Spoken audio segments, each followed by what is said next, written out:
시청자 여러분 안녕하십니까? 스픽스 대구의 스픽스 인터뷰 시간입니다.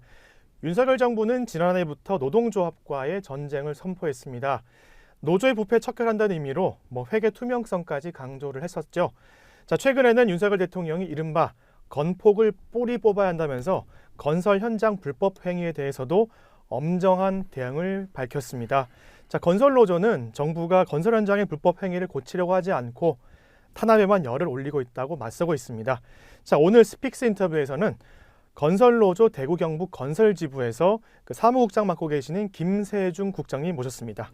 안녕하십니까? 네, 안녕하십니까? 네. 반갑습니다. 스픽스 대구까지 오셔서 감사합니다. 네, 고맙습니다. 자, 건설노조 대경 건설지부의 사무국장을 맡고 계신데 지금 제가 소개드리긴 했지만 그래도 직접 소개를 좀 부탁드리겠습니다. 예, 안녕하십니까? 예, 시민 여러분. 저는 민주노총 전국 건설 노동조합 대구 경북 건설지부 사무국장 김세중입니다. 반갑습니다. 네, 저희 스픽스 대구 채널을 시청하시는 분들이 대구 시민뿐만 아니라 대구를 고향으로 두고 타지에 계신 분들도 많이 보시기 때문에 이번 영상 관련해서 윤석열 정부의 이런 노조 탄압에 관련된 건설노조 입장을, 특히나 대구 경북 건설지부에 대한 입장을 한번 듣는 시간으로 한번 가져보도록 하겠습니다. 자, 지금 건설노조 대구 경북 건설지부의 사무국장을 맡으신 지 1년 3개월 되셨다고 들었는데, 원래 사무국장이라는 그런 직책 자체가 그 모든 업무를 다 관여하는 그런 업무를 아니겠습니까? 네, 맞습니다. 그래서 어떤 역할을 맡고 계신지, 그리고 또 대구 경북 건설지부에 또 가입되어 있는 노조 수는 얼마 되는지 좀 궁금하기도 합니다. 예. 저는 사무국장 역할을 맡고 있고요. 네. 노동조합 안에 있는 사무국을 총괄하는 역할을 하고 있습니다. 네. 보통 타 조직도 이렇게 조직들이 있으면 다 그런 사무국장들이 다 그런 역할을 하듯이 네. 저도 그런 역할을 하고 있고요. 네.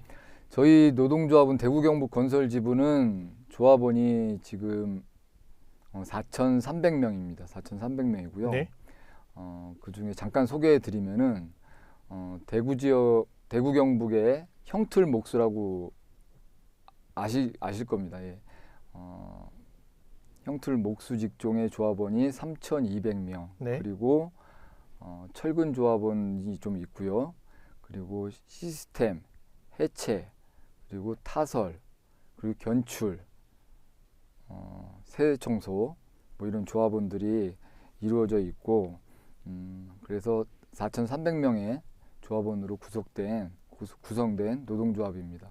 그리고 저희 민주노총 건설노조는 전국적으로 7만 5천 명 정도의 조합원으로 구성되어 있습니다. 그러면 말씀을 들어보니까 지금 대구 경북 건설지부나 보니까 예. 대구 경북 내 다른 지부는 어떤 게 있습니까? 대구 경북 건설노조 안에는 4개의 분과가 있습니다. 직종별로 나눠져 있는데요. 첫째로는 제가 지금 속해 있는 대구 경북 건설지부. 네. 건설지부 안에는 주로 이제 망치로 일을 하시는 분들, 네. 현장에서, 또는 빠루라고 하죠. 빠루. 좀 그걸로 해체를 하시는 분들, 네. 이렇게, 아니면 철근 결속을 하시는 분들, 타설 일을 하시는 분들, 이렇게 콘크리트를 거푸집 안에다 네. 이렇게 붓고 이런 일을 하시는 분들, 그리고 가설물을 이제 작업을 할 수 있도록 가설물을 설치해 주시는 시스템 조합원들, 그리고 거푸집이 다 타설이 된 이후에 그걸 해체하시는 조합원들로 구성되어 있는 건설 지부가 있고요. 또 하나는 그 건설 현장의 그 덤프 네. 트럭, 그리고 레미콘 차량 있지 않습니까? 콘크리트를 실어 나르는 레미콘 차량, 그리고 그런 조합원들이 소속된 건설 기계지부가 있습니다. 건설 기계지부가 있고요. 그리고 또 아파트 현장 같은 경우에 보면은 높게 솟아 있는 타워 크레인이라고, 네, 있죠. 이름 들어보셨을 겁니다. 예. 그 타워 크레인으로 이제 자재도 인양하고 이런 작업을 하는데, 그런 일을 하시는 타워 크레인 지부가 있습니다. 예. 네, 그러면 지금 건설지부 같은 경우는 조금 더 건설 현장에서 더 몸으로 많이 좀 일하시는 분들이 많이 가입돼 있다고 그렇게 좀 이해를 하면 그렇게 되겠습니다. 이해하시면 됩니다. 예. 자, 그러면 지금 윤석열 정부가 노조 불법 행위 근절을 핵심 과제를 발표했지 않습니까? 근데 지금 취임 이후에 노조에 대한 압박이 굉장히 심해졌다고 현장에서 느끼시는 게 있으십니까? 정부에서는 노동 개혁이라고 합니다. 노동 맞습니다. 개혁이라고 그런 표현을 쓰죠. 네. 그러니까 근데 현장에서 저희들이 느끼는 거는 이건 노동조합을 탄압하는 것이고 종국에는 결국에는 노동조합을 무력화시키고 네. 그리고 결국에는 사용자들이 네. 원하는 만큼 노동조합의 힘을 빼겠다 이런 걸로 생각을 하고 있고 네. 그랬더니 노동개혁이 아니라 노동계약을 하고 있는 것이다라는 말씀을 좀 드리고 싶습니다. 노동계약 중에 시민들께서도 아시겠지만 69시간으로 그러니까 네. 연장근무 시간을 늘린다는 얘기도 있고요. 네. 그죠? 그리고 또 직무성과급제를 적용시키려고 하는 부분도 있고 이것 중에 이 다양한 것 중에 저희 노동조합에 대한 무력화도 하나 있다고 보고 있고 네. 이거는 정부에서 없는 사람들을 편을 드는 것이 아니라 있는 사람들 편 드는 것이 아닌가라는 생각을 가질 수밖에 없습니다. 단적인 예로 작년에 정부 출범하자마자 그 대우조선 하청 노동자들 있지 않습니까? 네. 거제도 그 노동자들의 임금을 원상회복시켜달라는 비정규직 노동자들의 절규에 대해서 정부는 공권력을 투입하겠다고 하면서 그랬었죠. 예. 결국에는 진압을 해서 노동자들이 이제 많은 피해를 받고요. 지금도 손해배상을 청구한다고 하고 있습니다. 뭐 그것 때문에 또 노랑봉투법이 지금 이야기가 나오고 있죠. 네, 맞습니다. 또 하나는 작년 말에 화물연대 노동자들이 안전운임제를 연장할 것을 요구하면서 네. 파업을 벌였었는데 그거 역시도 보름여 가까이 노동자들이 그 고생을 했는데도 정부에서는 결국에는 그 노동자들을 백기투항하게 만들었습니다. 그 이후에 진행된 게 건설노조에 대한 탄압인 것이고 저는 이런 흐름으로 봤을 때 정부가 노동자들 없는 서민들 없는 사람들의 얘기를 들어주는 것이 아니라 있는 사람들 지금 재벌들 네. 곳간에는 사내 유보금이 1,000조가 넘쳐 흐른다고 하는데 이런 것에 대해서는 지금 사회 전체적으로 소득 불평등이든지 아니면은 불평등 구조가 고착화되고 있는 것에 대해서는 관심을 안 가지고 노동자들을 더 쥐어짜서 자본가들에게 회사를 경영하시는 뭐 편의를 조금 더 봐주는 그런 형식으로 정권을 운영하고 있다. 말씀을 하고 계십니다. 자, 지금 그러면 노동 개혁이냐 노동 계약이냐 맞서고 있는데 그 윤석열 대통령이 건설 노조를 뭐 일명 건폭이라면서 조폭에 빗댔었죠. 근데 윤석열 정부는 왜 건설 노조를 조폭으로 구분한다고 생각을 하십니까? 저희가 이제 폭력을 썼다는 거죠, 그죠? 폭력을 썼다는 것이고 지금 주로 경찰에 의해서 기소되고 하는 내용을 보면은 공갈, 협박, 갈취 뭐 이런 부분이 있습니다. 예. 이런 부분이 있고 이런 것들을 이제 정부에서는 폭력이라고 얘기하고 있는 것 같습니다. 네. 그래서 지금 이제 건설 노조를 건폭으로 구분을 하고 있다 이렇게 말씀하시는데, 자 지금 굉장히 뭐 건설 노조와 관련된 뭐 정부에서 바로잡겠다라는 것들이 많습니다. 그 중에서 하나를 좀 보자면 이제 건설 노조의 건설 현장 불법 행위를 구분하는 것 중에 하나가 원래비인데 그 뉴스에서 타워 크레인 조종사 원래비라고 해서 건설사가 그 타워 크레인 조종사에게 지급하는 그런 비공식적인 금액이라고 들었는데 그 원래비가 갖고 있는 원래 의미는 뭡니까? 그 원래비는요. 네. 건설 현장은 공기가 최우선입니다. 그러니까 네. 정해진 기간 안에 네. 일을 다 완수를 해야 될 상황이 있기 때문에 네. 여러 가지 건설 현장에서 일어나는 변수들, 그러니까 공기를 맞추기 힘든 변수들이 발생을 하게 되면 그 공기를 맞추기 위해서 무리한 작업들을 작업자들의 요구하고 있습니다. 요구하고 있고 원래비 얘기를 말씀드리기 위해서 제가 겪었던 일을 좀 말씀을 드리면은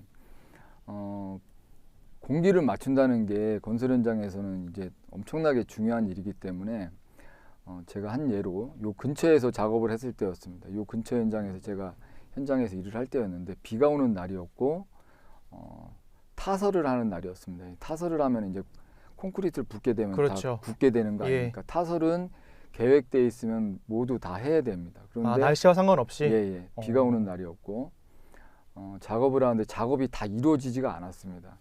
한쪽에서는 지금 비가 오는 와중에 네. 지금 퇴근 시간 다 지난 상태입니다. 그러니까 오후 5시 넘어섰는데 한쪽에서는 콘크리트를 부어오고 있고 한쪽에서는 비를 맞아가며 이제 그 마무리 작업을 작업자들이 다 남아가지고 하고 있고 예. 그렇게 해서 그렇게까지 이제 해서 밤 8시 넘어서 이제 작업을 마친 일이 있습니다. 네. 그러니까 그렇게 절대 공기라는 게 정해져 있기 때문에 많은 부조리들이 발생을 하죠. 많은 네. 부조리들이 발생하고 그 타워 얼레비를 말씀하셨는데 그 공기를 맞추기 위해서는 조금 더 비용을 들여서라도 예. 타워 기사들에게 조금 더 돈을 줘서라도 위험한 작업이나 아니면 공기를 맞추기 위한 그 잔업이나 뭐 이런 것들을 계속 요구를 하고 있는 상황인 겁니다. 예, 그러면 제가 말씀을 듣다 보니까 궁금한 게 있는 게 예. 예를 들어서 폭우가 내리더라도 예. 타설이 예정돼 있으면 타설을 해야 된다라는 이런 말씀이시잖아요. 예. 뭐 시민분들께서도 길 다니시다가 비 오는 날 보시면은 레미콘 차량이 현장 앞에 네. 있고 뭐 계속 타설을 하고 있는 거는 종종 보실 겁니다. 얼마 전에도 좀 비가 좀 오랜만에 많이 네. 왔지 않습니까? 그날도 대구 시내 곳곳에서는 타설이 이루어졌죠. 자, 그러면 지금 공사 기간이 굉장히 중요하다라고 건설 시행 시공사에서는 그렇게 생각하고 있는데 왜냐하면 아파트를 예를 들어서 건설한다고 했을 때 예. 입주자들이 예정된 그 시기에 입주를 해야 되기 때문에 공사 기간을 중요하게 여기는 거는 이해가 되는 바입니다. 예. 그런데 지금 폭우가 내린다든지 그런 사람이 힘쓸 수 없는 상황에서도 원래 예정된 공사를 해야 된다는 건 좀 이해가 안 되는 부분인데 지금 현장에서 정부가 지금 하고 있는 주 52시간이라든지 이런 예. 것들은 잘 지켜지고 있습니까? 지금 52시간 같은 경우에는 비교적 잘 지켜지고 있다고 봐야 됩니다. 네. 그러니까 저희가 그전엔 노가다라고 불렀지 않습니까? 네. 건설 노동자들. 그래서 노가다들은 별 보고 출근하고 어두울 때 출근하고 지금 뭐 그전엔 퇴근 시간도 불명확했습니다. 그래서 예전에는 그렇죠, 네. 그렇죠. 그래서 이제 어두워져야 그러니까 우리 목수들 하는 얘기로는 못 대가리가 안 보일 때까지 망치질을 해야 퇴근할 수 있다 이렇게 그 시절이 있었는데 지금 건설 노조가 좀 현장에 정착을 하면서 네. 모든 노동자들이 지금 다 8시간 정도 일을 하지 않습니까? 네. 8시간 일을 합니다. 8시간 일을 하고 있는데 그 8시간이 현장에서 정착되게 된 계기가 건설 노조 때문인 것이고요. 잔업이나 OT를 하더라도 네. 지금 현재는 52시간을 넘겨서 작업을 하지 않도록 현장에 이렇게 노동조합에서 지시를 하고 있습니다. 그러면 지금 주 52시간을 잘 지켜지고 있고 정규 근로 시간 외에 또 추가 일을 했을 때는 그에 맞는 또 수당도 지급되고 있고 예. 만약에 그게 제대로 이루어지지 않는다면 그때 또 건설 노조가 개입을 해서 왜 지급되지 않느냐라고 또 이런 역할도 하시는 것 같습니다. 예, 맞습니다. 자, 그러면 윤석열 정부가 이게 노조에 대한 수사나 압박이 많아지다 보니까 예. 하루에도 건설 노조에 관련된 뉴스가 좀 많이 나오고 있더라고요. 예. 최근 건설업체에 민주노총 조합원을 쓰라 이렇게 강요한 그 민주노총 건설노조 간부를 소환한 뉴스가 보도가 됐거든요. 예. 진실은 무엇입니까? 건설 노동자들은 일반적으로 이렇게 고용이 되지가 않습니다. 그러니까 네. 보통 회사는 채용 공고를 내고 그러면은 거기에 이제 이력서를 집어넣고 이력서를 제출을 하고 네. 뭐 이런 식으로 채용이 되지 않습니까? 네. 근데 건설 현장은 어떻게 고용이 되고 있는 걸로 혹시 알고 계신지 제가 여쭤보고 싶습니다. 저 같은 경우는 이게 조금 일용직이라고 생각하시는 분들이 많다 보니까 어떠한 인력 회사를 통해 들어가거나 이렇게 들어가지 않을까 좀 생각을 해보는데 예. 어떻습니까? 지금 인력 회사로 들어가시는 분들은 아주 극소수입니다. 아주 극소수죠.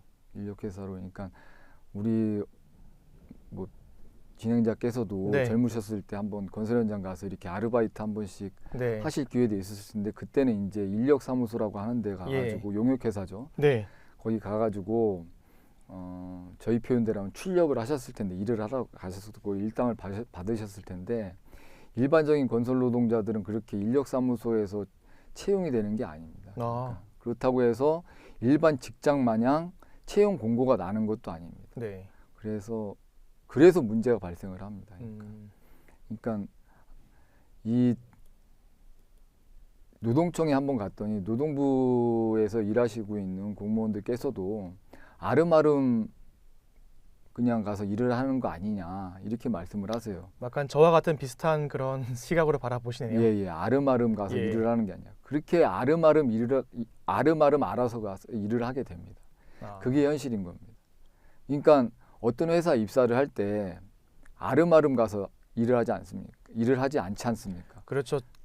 뭐 공개 채용을 하고 예, 공개 또 채용을 하고. 채용하면 계약서도 쓰고 그렇죠. 그 계약서에 한정된 그런 근로를 보장받고 그에 맞는 일을 하는 거죠. 그렇죠. 근데 건설 현장 그게 있지가 않습니다. 계약서도 없습니까? 계약서는 있는데 계약서는 형식적으로 쓰죠.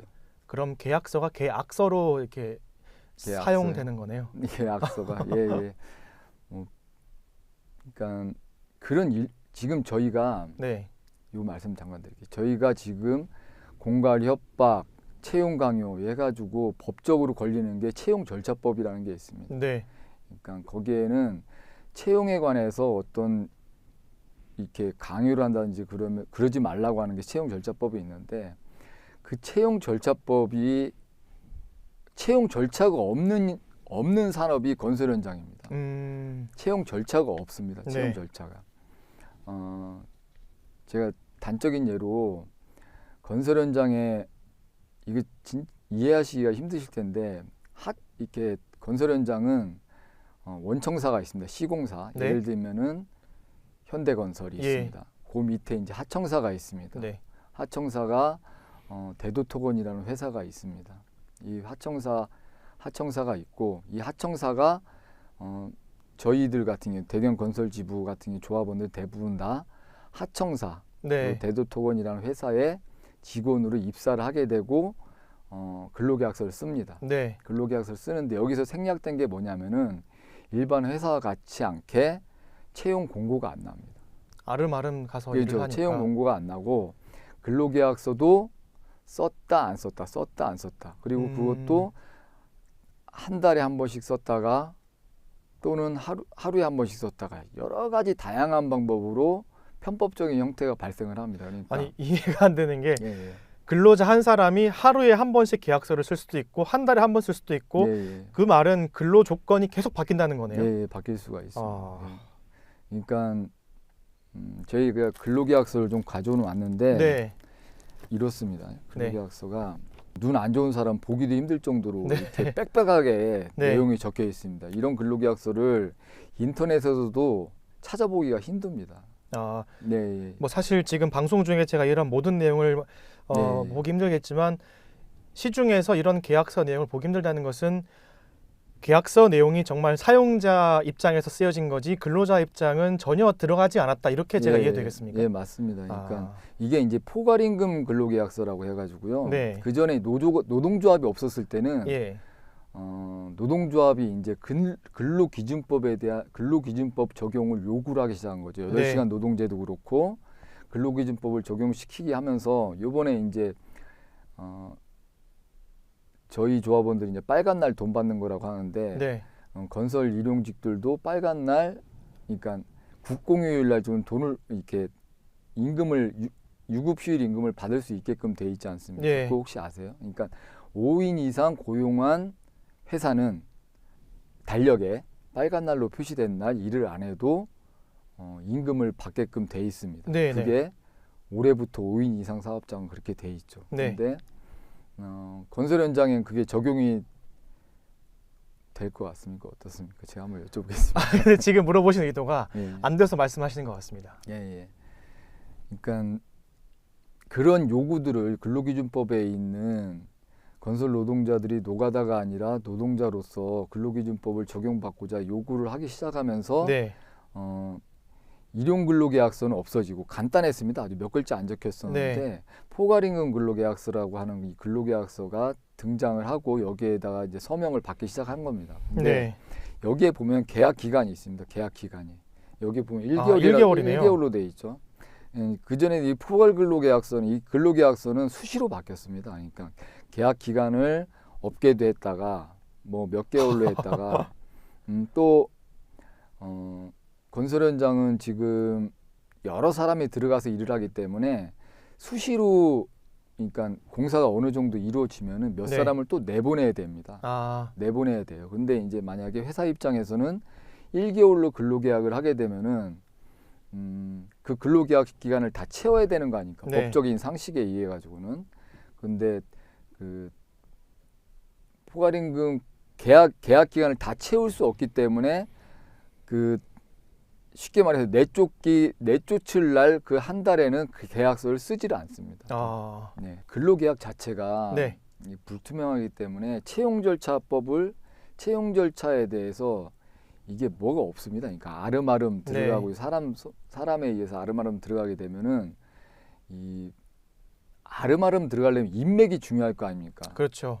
그러면은 제가 이제 뭐 제가 이제 일을 하고 싶다 하면 일을 하고 싶다면 저한테 청탁을 하겠죠. 그러니까 아름아름 들어가니까 일자리는 지금 부족합니다. 예, 일하고 싶은 사람은 많고요. 네, 그렇죠. 그러면 이제 부탁을 할 거 아닙니까? 네, 아는 사람에게. 그러면은 건설 현장은 원청부터 최말단에 있는 건설 노동자들까지 그 일에 대한 알선에 대한 게 핵심입니다. 그러니까 아, 원청사가 발주처로부터 네, 그 시공을 따지 않습니까? 네, 그것도 첫 번째 이제 수주고요. 네, 그 다음에 이 원청사로부터 하청사가 또 수주를 하게 됩니다. 네. 이것도 똑같이 하청사로 보면은 일자리인 겁니다. 네. 이죠 일자리인 거고 요 밑으로는 수없는 많은 사람들이 이 일자리에 들어가기 위해서 아는 사람, 사장에 아는 사람, 누구에 아는 사람에게 줄을 서게 되죠. 줄을. 그러니까 지금 한마디로 다단계 형태로 다 정리가 돼 있어서 예. 또 내려가면 내려갈수록 재하청을 주니까 그 뿌리가 더 많아지지 않습니까? 그렇죠. 그러니까 이게 일자리를 두고서 하나의 힘이 생기는 거죠.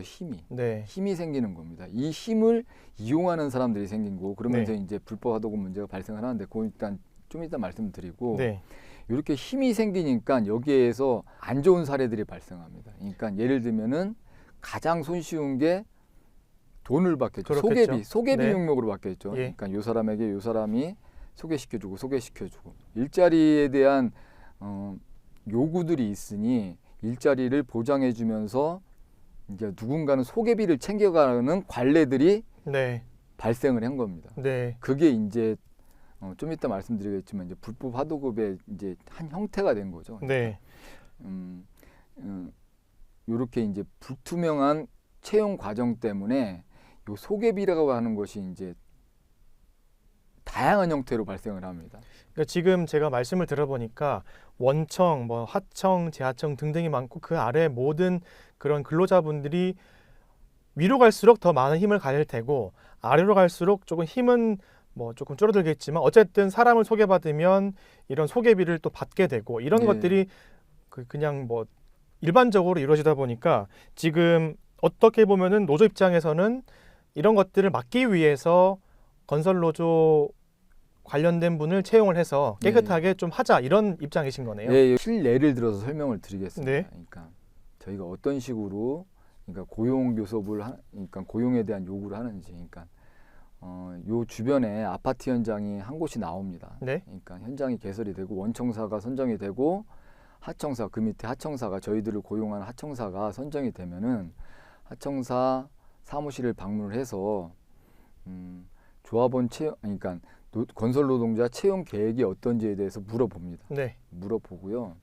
채용 계획에 대해서 물어보고 그렇다면은 지역에 있는 건설 노동자들을 좀 고용해서 지역에서 공사를 하고 있으니 지역에 있는 건설 노동자들이 일을 좀 할 수 있게 해달라고 하는 것을 요구를 합니다. 그 건설 노동자 같은 경우는 이 계약서를 쓰시는 그 근로자분들을 말씀하시는 거죠. 그렇죠. 그러니까 지금 저희가 그렇게 요구할 수 있는 근거는 뭐냐면요. 그러니까 저희가 이제 여기서 이제 정부에서 얘기하는 강요가 들어가는 겁니다. 그러니까 노동조합이 회사를 만나서 지역민들을 고용을 해달라. 지역민 고용을 해서 작업을 해달라고 하는 네. 요구를 하게 됩니다. 그거는 이제 저희 대구시 조례에 보면은 지역에서 건설업을 하고 있는 건설업체는 지역에서 일을 하고 있는 건설업체는 지역민 고용과 그리고 지역 장비, 지역 자재를 쓰게끔 이렇게 권장을 합니다. 네. 당연한 거겠죠. 그러니까 지역에서 먼 곳에서 상식적으로 생각했어도 먼 곳에서 와서 작업을 하게 되면은 추가 비용도 들 것이고 네. 노동자들을 고용하는 데서 뭐 숙소비도 그렇죠. 줘야 되고 예. 자재도 이제 먼 곳에서 기름값이라도 더 들어가는 거 아닙니까? 그래서 이건 너무나 타당한 대구시의 조례가 대구시뿐만 아니라 전국에 다 조례가 이렇게 있습니다. 네. 그것도 이제 지역 건설 산업 활성화를 위한 대구시 조례입니다. 네. 그 조례에 의해서 저희가 업체들이 선정이 되면은 가서 이제 지역민 고용, 지역 장비 그리고 사용에 대해서 업체들에게 요구를 하고요. 업체들도 거기에 대해서 이제 어차피 자기들도 이제 지역민들을 고용을 해야 되니까 네. 거기에서 약속들을 좀 하고 이렇게 네. 됩니다. 약속들을 하게 되고 그런데 이제 약속들이 잘 지켜지면은 무난하게 가는 건데 그 약속을 해놨던 것이 안 지켜지거나 하면은 저희들은 이제 집회도 하게 되고 네. 뭐 이런 식이 발생을 하게 됩니다. 예. 그리고 또 하나는 지역에 있는 지역 노동자들을 고용을 안 하고 그러니까 지역에 있는 지역 노동자들은 지금 형틀 목수 같은 경우에는 직접 고용이 됩니다. 이렇게 근로계약서를 직접 쓰기도 하고 네. 물론 모든 노동자들이 형식적으로 근로계약서를 다 씁니다. 예. 근로계약서를 다 쓰는데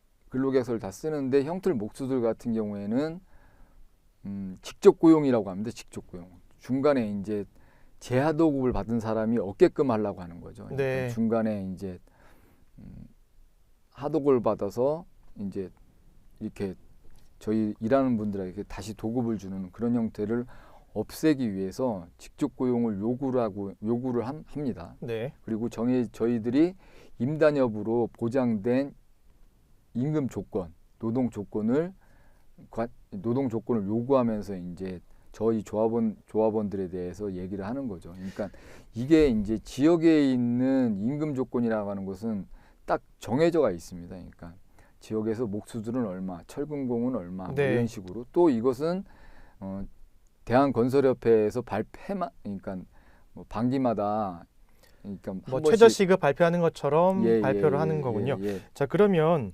지금 검찰이 민주노총 건설노조 간부를 소환 조사한 것은 사실 깊이 들어가면 각 지자체마다 이런 건설업 진흥을 위한 모든 그런 조합원 또는 뭐 그 지역에 거주하는 사람들을 좀 근로자로 써라 이런 것들을 바탕으로 한 건데 그럼 결정적으로 정부가 이 간부를 소환 조사한 것은 이 노동 조합에 대한 탄압의 의미로 보시는 거죠.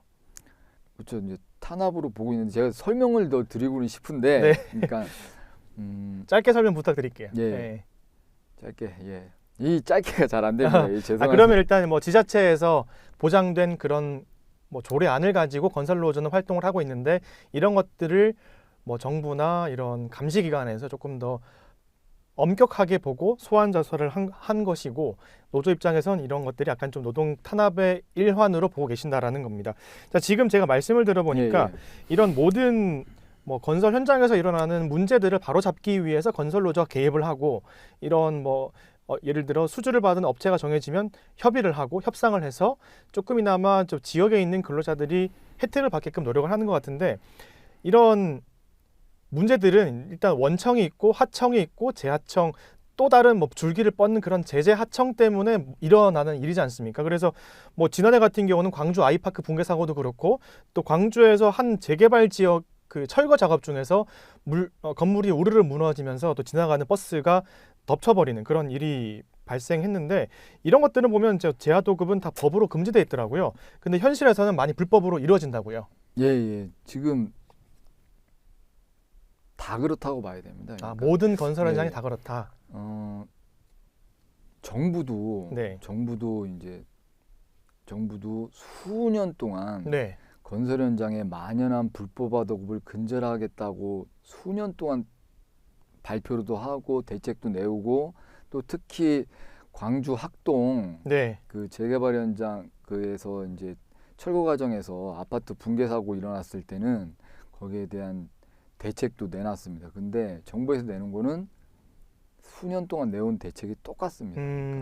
그러니까 건설 현장에서 만연한 불법 하도급이라고 표현합니다. 예. 그러니까 정부도 뭔지는 알고 있습니다. 예. 그러니까 재하도급이 잘못됐고 그게 많은 문제들을 일으키고 부실공사, 첫 번째 부실공사, 아파트 무너지고요. 그리고 임금체불 발생하고 그 중간에 이제 여러 가지 잘못된 관행들이 만들어지고 하는 거에 있어서 다 알고 있음에도 불구하고 그 대책은 수년간 똑같은 대책이었다. 네. 지금 국토부 장관이 얼마 전에도 이제 건설 노조를 계속 때려잡다가 여론이 좀 안 좋아지고 있다고 생각도 하고 한쪽에 편향되어 있다고 건설 회사에게 편향되어 있다고 생각을 했는지 뭐 대책이라고 이제 건설 회사한테도 뭐라고 했습니다. 네. 그러니까 불법 하도급 있는 것도 다 알고 있고 당신들이 이제 원청사부터 시공사부터 책임감 있게 불법 하도급을 근절하기 위해 노력을 하라고 했지만 그건 말뿐인 거고 불법 하도급에 대한 실질적인 대책은 없습니다. 네. 그러니까 실질적인 대책을 제가 말씀을 드리면은 지금 저희 노조를 노동조합 계좌를 다 압수수색을 하셨어요. 네. 경찰에서 간부들 소환 조사뿐만 아니라 저희 통장도 다 들여다봤거든요. 네. 노조의 계좌 흐름이 어떤지 다 들여다봤고 저는 건설 현장 불법 하도급은 밝혀내기가 어렵습니다. 기본 법으로는 금지되어 있지만 네. 계약서를 기본 안 쓰기 때문에요. 네. 그러니까 도급 계약서를 안 쓰는 겁니다. 누구도 도급 계약서를 안 씁니다. 그래서 밝혀낼 수가 없습니다. 밝혀낼 수가 없는데 아까 말씀드렸듯이 이 건설회사의 자금 흐름을 들여다봐야 된다. 자금 흐름을 들여다봐야 이 재하도급 받은 업자들 간의 자금 흐름이 어떻게 이루어지는지 보면은 그걸 봐야지 여기에서 드러날 수가 있다라는 걸 말씀을 드리고 싶습니다. 근데 제가 그러니까 공감하는 부분은 예. 건설 노조의 계좌를 아무리 봐도 뭘 찾아내겠습니까?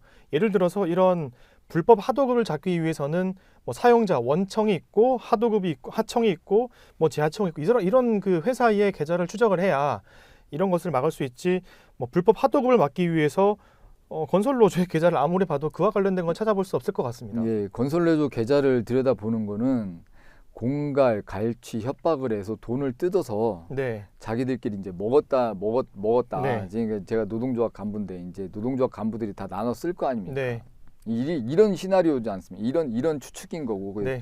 들여다 보는 건데 이제 그걸 밝히기 위해서 들여다 보는 거고요. 그러니까 지금 아까 말씀드렸던 공갈, 갈취, 협박에 대한 그걸 해서 회사로부터 받은 금품을 노동조합 간부들이 나눠 썼다는 것을 밝히려고 들여다보는 것 같고, 근데 이제 민주노총 건설노조는 그렇게 사용한 예가 없기 때문에 네. 뭐 저희는 떳떳하고요. 아무리 들여다봐도 저는 떳떳하다고 말씀을 드리고 싶고, 이 방면에 이 아까 말씀드렸던 채용 과정에서의 불합리한 구조 때문에 네.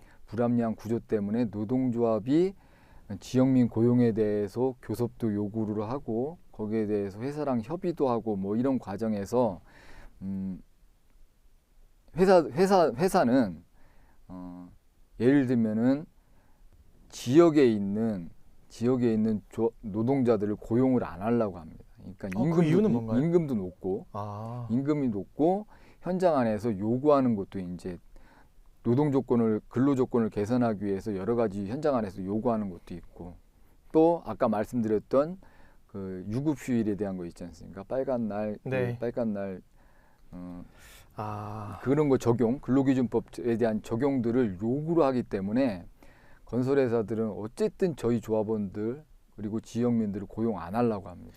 그러면 사용자 입장에서는 외지인을 데리고 와서 작업을 시켜도 뭐 숙박비라든지 그 부수적인 비용이 많이 발생하더라도 어쨌든 사용자의 말을 잘 들으니까 그 지역에 있는 근로자분들, 특히나 건설 노조에 가입되어 있는 분들을 쓰려고 하지 않는 이런 분위기가 팽배하군요. 예, 맞습니다. 그게 이제 지금 일단 그렇게 안 하면은 저희는 이렇게 근로계약서를 쓰고 직접 고용을 하지 않습니까? 네. 근데 이제 이렇게 근로계약서를 형식적으로 쓰더라도 중간에 불법 하도급업자가 중간에 낍니다. 그러니까 회사에서는 이 하도급업자에게 도급을 줘서 형식적인 근로계약서를 쓰더라도 도급을 줘서 이 사람이 다 책임지게 만드는 구조를 네. 만들기 위해서 저희 조합원들을 고용을 거부를 하죠. 그러니까 이 하도급 구조를 유지하기 위해서. 그리고 단적인 예로 지역업체의 대표이사라는 분도 저희 노동조합 간부들 만나서 도급 좀 하게 해달라고 하는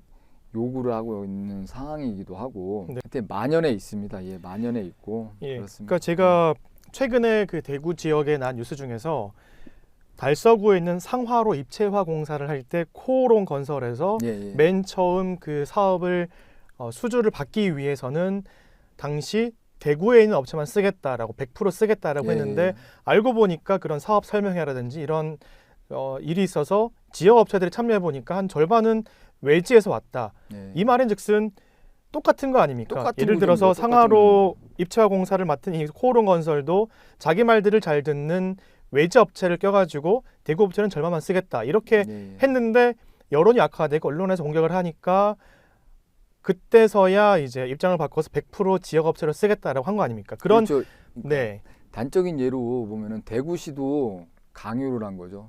그죠? 대구시도 코오롱한테 강요를 한 거죠. 지역 업체를 쓰라고. 그렇죠. 이제 이런 식인 겁니다. 이런 네. 식인 겁니다.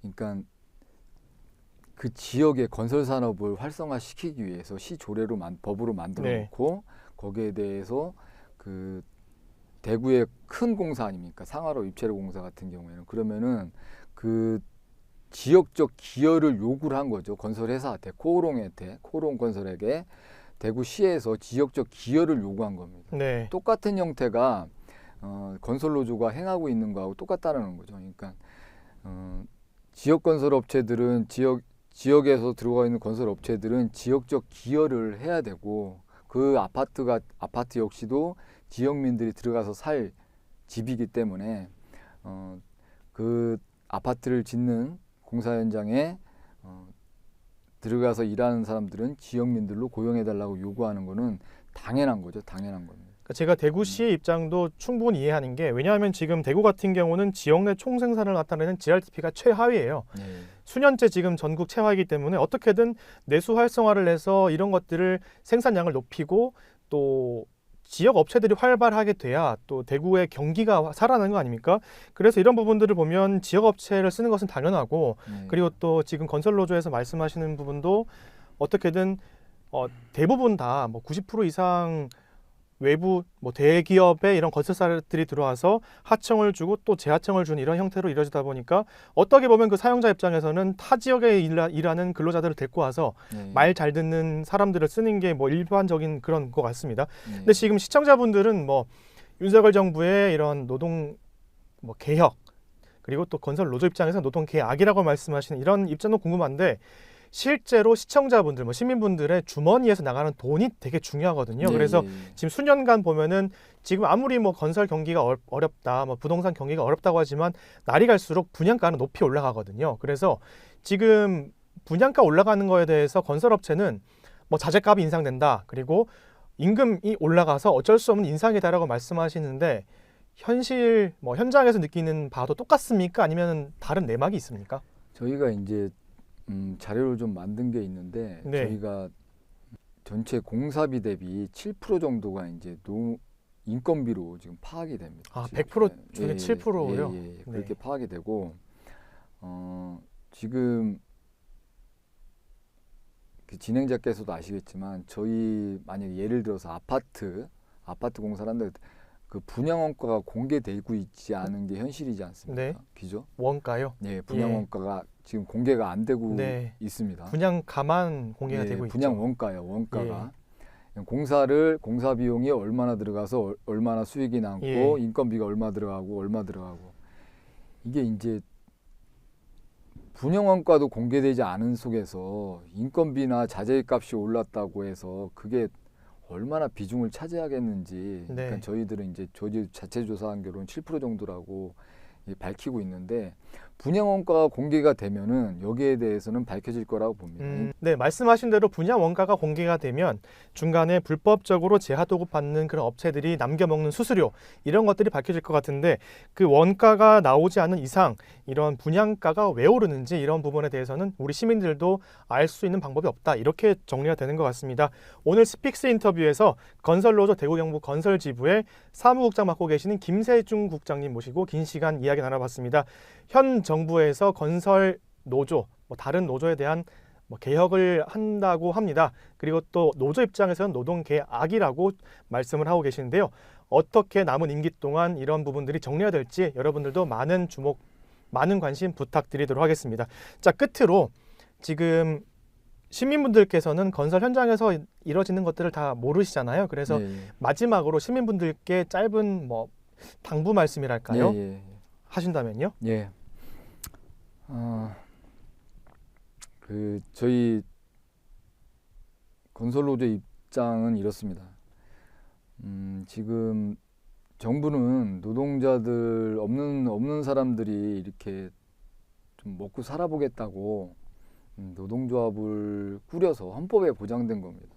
그래서 이제 건설 현장도 많이 바꿨습니다. 진짜 그나마 좀 안전하게 일할 수 있는 현장으로 좀 만들고 있고, 네. 일당도 보장될 수 있는 보장되고 임금체불 악명 높지 않습니까? 건설 현장에 그런 일이 차츰 줄어들게끔 만들고 있는데 이렇게 정부에서 건설노조를 회사 편을 들어서 때려잡고 있는 것에 심히 진짜 유감스럽게 생각하고 있습니다. 지금 현장은 어떠냐면요. 일단은 저기 건설회사들은 정부는 그리고 건설회사가 약속을 한 것에 대해서 미행한 것에 대해서 항의하고 집회를 하는 것에 대해서 공갈 협박, 업무방해라고 얘기를 하고 있습니다. 저는 이 부분이 잘못되어 있다고 생각을 하고 있고요. 지금 이 틈을 타서 건설회사들은 현장을 다시 20-30년 그 노가다 판으로 다시 되돌리려고 하고 있습니다. 저희 건설노조와 맺은 임단협 아주 자그마한 성과인데 임단협을 지금 불이행하고 있고요. 네. 그리고 저희가 같이 만나서 좀 얘기를 좀 해보자라고 한 요청에 대해서도 회사는 지금 묵묵부답입니다. 또한 현장에서는 어떤 일이 일어나냐면은 일방적으로 회사에서 타설 일정을 잡습니다. 콘크리트 일정을요. 마지막 공정인 거죠. 그러니까 모든 작업이 다 완수된 다음에 이루어지는 그 타설 일정을 일방적으로 잡고 건설 노동자들을 계속 밀어붙이고 있습니다. 현장에서는 그렇게 이제 타설 일정을 밀어붙이게 되면은 숨 쉴 틈 없이 일을 해야 되는 상황이 발생을 합니다. 또한 민주노총 조합원들에 대한 고용을 지금 거부하고 있습니다. 블랙리스트라고 들어보셨을 겁니다. 회사에서 아주 작은 현장인데도 당신 민주노총 조합원이냐 아니냐를 확인을 해서 조합원이다 그러면 채용을 지금 거부하고 있는 상황인 겁니다. 또한 저희 조합원 중에 한 분은 친구 모임을 갔는데 친구들이 이제 그 개추하는 자리였겠죠. 깡패 왔냐고 하고서 이제 그런 농담을 던졌다고 합니다. 그분이 우리 조합원이 너무 분해가지고 이제 친구들하고 좀 싸우기도 하고 다툼도 있었던 모양인 겁니다. 정부에서 건폭이라고 하고 조폭이라고 하고 이러고 있습니다. 근데 건설노조 전체가 건설노조가 워낙 많습니다. 지금 건설노조가 이렇게 많아진 이유는 건설회사가 잘못했기 때문입니다. 얼마나 약점이 많고 뜯길 게 많으면은 이 사람 저 사람 건설 현장에 와서 쉽게 말해서 삥을 뜯어가겠습니까? 건설 현장이 구조적으로 잘못되어 있기 때문에 그런 사람들조차 발붙일 수 있는 곳인 겁니다. 근데 선량하게 노동조합으로 뭉치고 정당하게 법에 의해서 노동조합 활동하고 있는 민주노총 건설노조까지 도매급으로 매도당하고 있습니다. 너무 억울하고요. 윤석열 대통령하고 원희룡 국토부 장관을 명예훼손으로 고발하고 싶습니다. 그래야지 우리 조합원들의 명예가 살아날 것 같습니다. 이제 노가다에서 좀 벗어나서 이제 노동자라는 말 한마디 들어보나 했는데 지금 깡패라고 굴레를 씌우고 있습니다. 건설 현장의 불법 행위들, 건설사가 행하고 있는 불법 행위들을 뿌리 뽑을 때 건설 현장 안에 공정한 채용 질서가 확립이 될 거라고 생각이 됩니다. 건설 노조의 역할은 지금 거기까지입니다. 예. 그렇게 이해해 주셨으면 고맙겠습니다. 네, 저희 스픽서 인터뷰를 하기 위해서 김세중 사무국장님과 방송 전에 조금 면담을 나눴습니다. 면담을 나눠보니까 사실 지금까지 언론사와의 인터뷰를 하신 적도 없다고 합니다. 그만큼 지금 대구 경북 건설노조와 관련된 이런 목소리에 귀를 기울이지 않다 보니까 오늘 스픽스 인터뷰에서 사무국장님께서도 많은 말씀을 하시고 싶으셨던 것 같습니다. 오늘 인터뷰를 종합하면 지금 건설노조 같은 경우는 약한 노동자분들의 건설 노동자분들의 그런 입장을 대변해서 이런 건설 현장에서 일어나는 그런 불법이나 채용 과정들을 바로잡고자 많이 힘써주시는 것 같습니다. 그리고 이 방송을 보시는 분들도 건설 노동자분들에 대한 인식 변화가 꼭 필요해 보입니다. 스픽스 인터뷰 오늘 여기서 마치겠습니다. 감사합니다. 성공은 소중한 것이지만 성공한 이후에 더불어 사는 사람들의 고통을 외면한다면 그 성공은 큰 의미가 없는 것입니다.